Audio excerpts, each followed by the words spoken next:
Magandang araw po sa inyong lahat. Ako po si Banat Bay at eto na nga, pag-uusapan na naman natin ng mga issue sa lipunan. At ngayon, naku po, meron nung isang hindi magandang nangyari sa Pilipinas. Bakit po? Tayo ho ay nadadagdagan pa ng makadiliman sa mundo na ito. Bakit? Kanyo, eto kasi meron akong nabasa. Ayan. Anak ng wewe, di ba? Today, sabi nga nitong sundalong kanin, di umano, I formally announced my candidacy for mayor of Caloocan City. Grabe ang kapal ng mukha nito. In the 2025 elections, parating na po ang pagbabago. Ay, nako.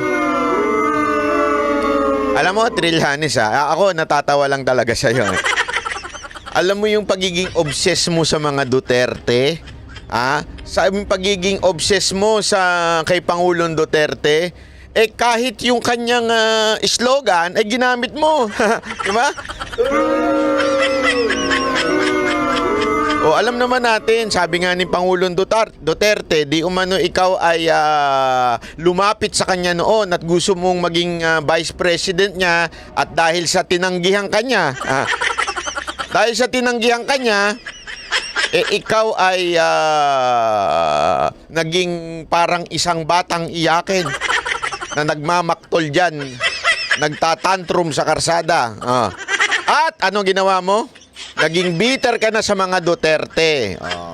At mula noon, binanata mo na mga Duterte. Talagang yung obsession mo sa mga Duterte tumitindi. Di ba? Kaya nga, hanggang ngayon, ang laman pa ng puso mo ay si Duterte.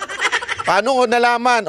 Ultimong pagkandidato mo sa Caloocan, ay meron pang tatak Duterte. Ika nga, sabi nga, the abundance of the heart, the mouth speaks. Sabi doon the abundance of the heart, the mouth speaks, hindi the mind speaks. Kasi wala ka. Allegedly, wala ka daw nun di ba? Hindi ko alam. Pero mukhang hindi ka talaga nag-iisip. Mantakin mo, gamitin mo pa yung salitang pagbabago. At sa'yo pa manggagaling. Sa'yo pa ang pagbabago. Ano mang ginawa mong pagbabago? Ang tagal mong naging senador, wala kang ginawa doon. Pambira, wala kang masasabi nating concrete plan na napakinabangan ng taong bayan. Di ba? Wala. Ang haba ng panahon na yun, nagrebelde ka pa noon. Nag-awkward ka pa noon. Hindi kasi itong maman to. Ito lang. Itong maman to, 'di ba? Kesyo may pa-mutiny pa sila noon dahil inaakusahan nila ang gobyerno, corrupt ang gobyerno, ganito, ganire. So ibig sabihin gusto mo ng pagbabago. Nung naupo ka naman, wala naman nangyari, 'di ba? Anong tawag sa'yo? 'Di ba? Pagbabago ba ang gusto mo o parating na po ang panggagago? Hindi ako nagtatanong lang Pangbabago ba yan o panggagago na naman yan? Alam mo, Trillanes ito, speaking of your track record, Speaking of your track record, Trillanes, alam niyo ba ito si Trillanes kung anong ginawa nito nung senador siya? Ang dami niya pong inaway na senador. Sino? Si Gordon, inaway niya. Si Subiri, inaway niya. Si Enrile, inaway niya. Sino pa? Si Cayetano, inaway niya. Lahat to, wala hong nakasundo ito. Mag-isa, may sarili hong mundo ito maman to Mapa-oposisyon, mapano, talagang inaaway nito Kasi nga kaya nga 'di ba tinawag na kung ano tinawag ni Pangulong Duterte dito kay Trillanes dahil nga kahol daw ng kahol. Dahil nga daw parang lagi na lang parang asong galit na galit. Yan ang tawag ni Pangulong Duterte na parang lagi na lang may kaaway, lagi na lang merong parang kinakagat o nilalabanan sa Senado. Paano kung naging mayor to? Sige nga Alam nyo, ang pagiging politiko ay hindi lamang patalinuhan, wala na nga siya nun. Di ba? Hindi lang patalinuhan yan, hindi lang yan pagalingan, ha? Dapat to meron kang charisma in a way, not just for the people but also sa mga kasamahan mo sa loob ng City Hall, sa mga councilor, sa mga vice mayor. Kailangan meron kang ganyan. Hindi pwede yung banat ka lang ng banat. Bakit? Or else wala kayo magagawa. Aawayin nyo lang lahat yung kasamahan nyo. Kailangan kasi dyan may ordinansa yan. Kailangan marunong ka makisama dyan, marunong kang, in other words, magaling ka sa convincing power, pakikisama. Hindi ibig sabihin yan you are trying to give in dun sa kanilang hindi magandang gawain. Pero ngunit datapwat, kailangan marunong kang pakisamahan yung mga tao doon para gumalaw ng smooth yung City Hall, ika nga, yung local government. Kahit halimbawa nito, ang mga Duterte, si Pangulong Duterte, si VP Sara Duterte at ngayon si Mayor Baste, sila ho'y mga matatapang, bumabanato sila. Pero sila ho'y marunong maglakad sa ground na pakikisama sa mga barangay kagawad, barangay captain, sa mga councilor, sa vice mayor. Kasi nga naman, hindi mo naman mapapatakbo ng mag-isa yung City Hall. Kailangan mo ng pakikisama sa mga tao doon para tumakbo kayo ng maayos. Ang problema, ikaw, Trillanes, ikaw ang tipo ng taong mag-isa lang lumalaban. Yung walang pakialam sa mga kasamahan mo. Mantakin mo, nagsenador ka, ilan na nakaaway mo, dami mong kaaway dun. Wala ka nga daw kakampi dun Sa sobrang nagagalit sa yung ibang mga senador. Marami rin tayong kilalang mga senador dyan, ha? Meron din tayong mga kaibigang senador dyan. Ang kwento nila, pag ikaw na andyan na, talagang umiiwas na sila sa'yo. Kasi alam nilang parang gulo lagi ang gusto mo, parang basag ulo lagi. Parang ganun, di ba?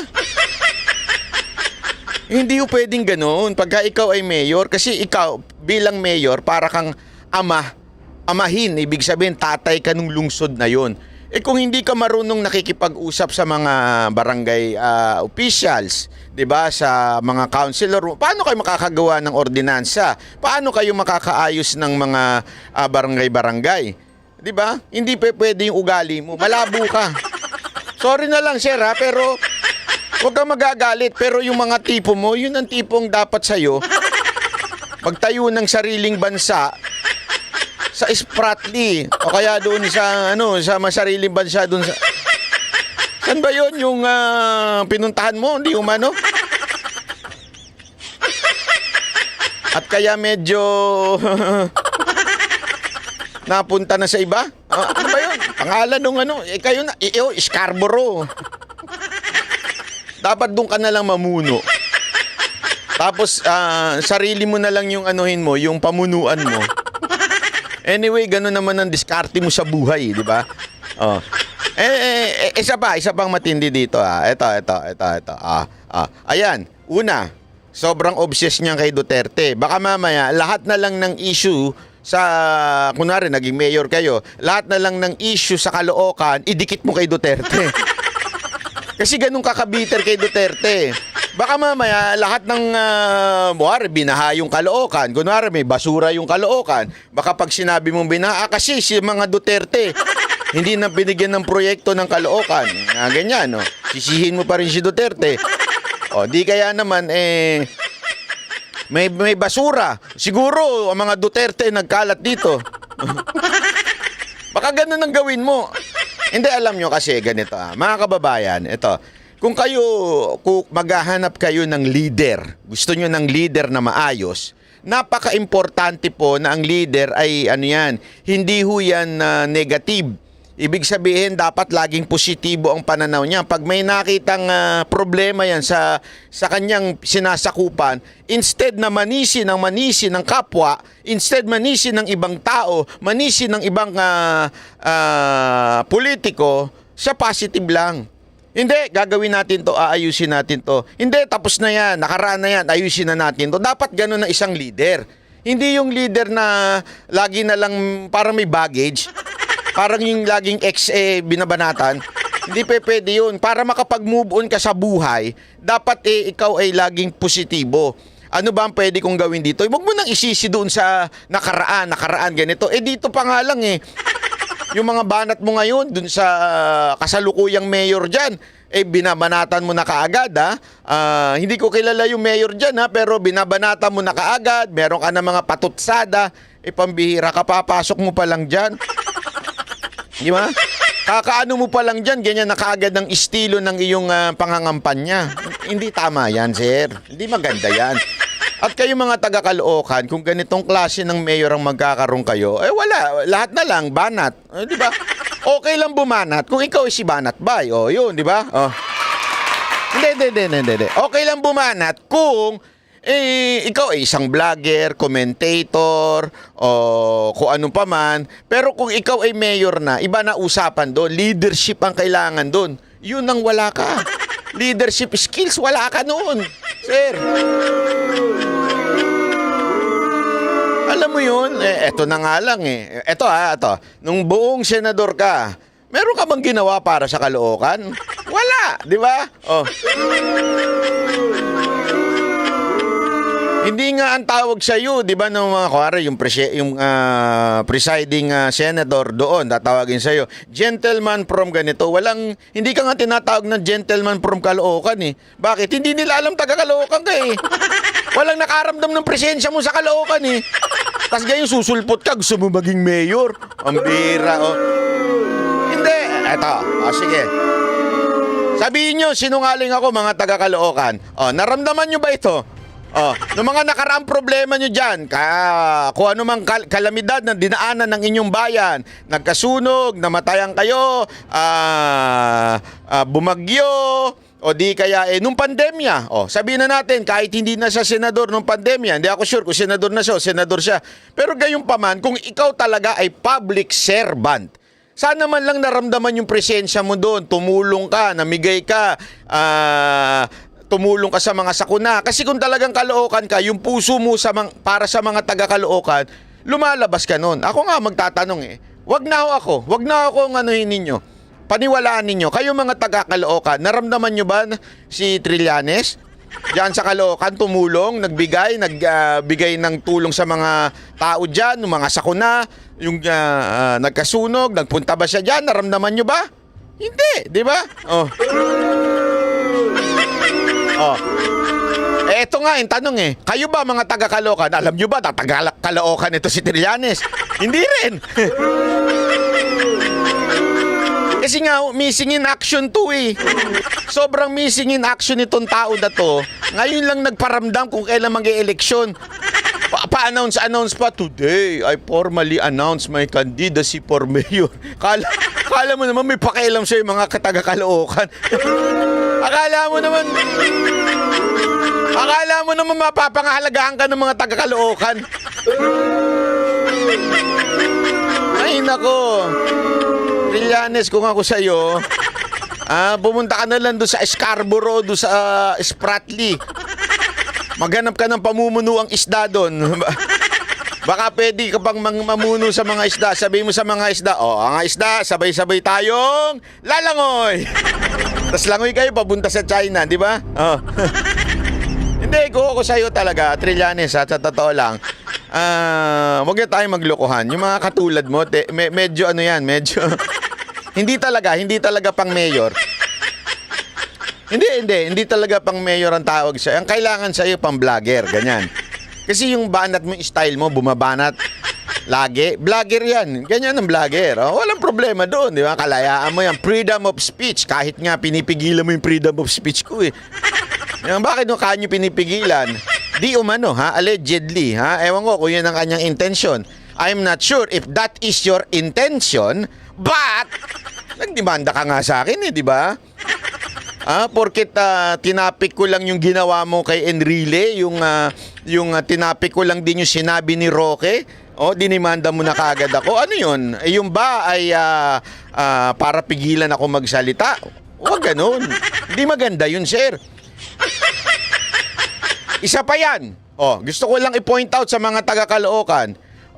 Nung tatim pong tinapik po si Trillanes tungkol po dyan sa issue ng Scarborough, na hindi naman po ako nagsabi ng opinion na yon. Yun po ay sinabi ni Roque at yan po ay nakatala sa Senate hearing noon time na, plenary ba yun? I'm not sure kung ano yun. Pero nung sa Senate, no, nakalaban niya si Enrile, akin lamang pong diniskasyon.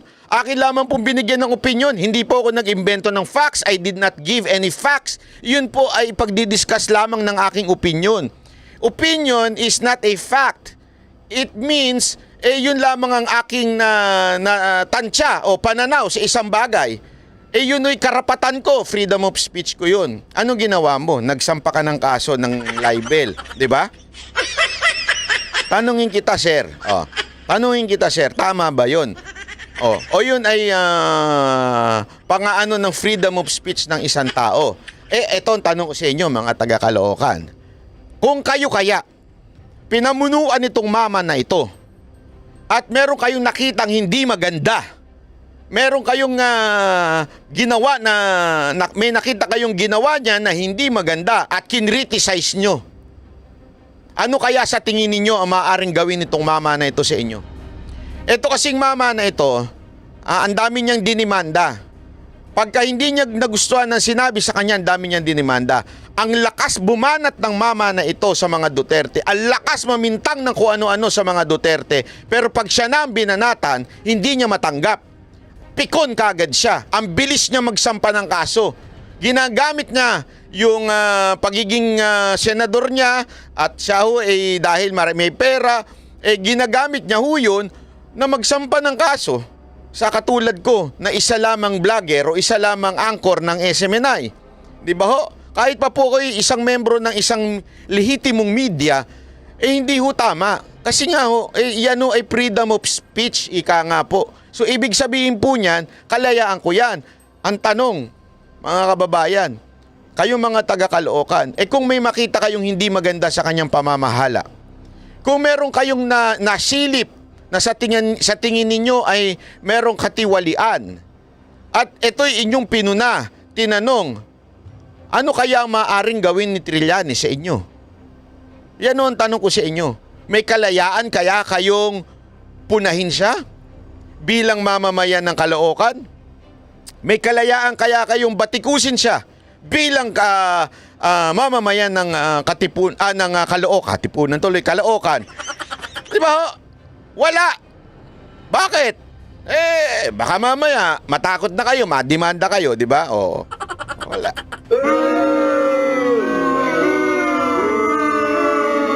Balik tayo sa Senado. Ano ba nagawa nitong mama na to sa Senado? Tanungin ko kayo. Aside sa marami siyang kaaway, marami siyang inaway, marami siyang binanatan doon, ano pa ang ginawa niya? Ito, kikwento ko sa inyo. Alam niyo ho ba na pagdating ko sa Senado, meron na isa sa mga general natin na kanya hong itinapos ang kanyang buhay dahil siya ay nabatikos at binanatan ng todo-todo sa Senado? Alam niyo ho ba yun? Meron nung, alam niyo na, bawal sabihin dito sa YouTube yun, baka ma-demonetize tayo. Ano tayo dito, ma-strike tayo ng ano. Pero kanya hong isinuko na ang buhay dahil po siya ay binaboy sa Senado. Alam niyo ba kung sino yon? Eto paparinig ko sa inyo. Hindi ako magkikwento. Si Pangulong Duterte na magkikwento sa inyo nito. Pakinggi. Ito Imagine what happened to Reyes, General Reyes. Yes. General. Yeah. Kamatay. Sinabihan niya publicly na, no. Do not, sabi niya, may honors, may I be allowed to talk so that I can also defend my honor and dignity. Anong sinabi ni Trillanes? Team Air, kasama niya. No, stop it. You do not have any dignity. 10 million a month. Hindi ko kinuha yan. Senator Trillanes. No, I'm just trying to protect my reputation here. You don't have any reputation to protect. No. You don't have any reputation to protect. Ayan. So ayan po nangyari doon. Di ba? Kinuwento nga ni Pangulong Duterte. This person, si Angelo Reyes, kanya pong inano na ang kanyang buhay dahil po siya inabastos ng todo-todo sa Senado. Sabi ni Pangulong Duterte yan, ha? At isa na po doon ay dahil doon sa di umano'y sinabi ni Trillanes na you do not have a name to protect or honor to protect. Ulitin natin. Imagine what happened to Reyes, General Reyes. General. Kibuto. Ano, sinabihan niya publicly na, no. Do not, sabi niya, may honors, may I be allowed to talk so that I can also defend my honor and dignity. Anong sinabi ni Trillanes? Mayor, ha, kasama niya. No, stop it. You do not have any dignity. 10 million a month. Hindi ko ginawa yan. Senator Trillanes. No, I'm just trying to protect my reputation here. You don't have any reputation to protect. Oh, you do not have reputation to protect. Ganyan po, ha? Oh. No. You don't have any reputation to protect. Oh, yan.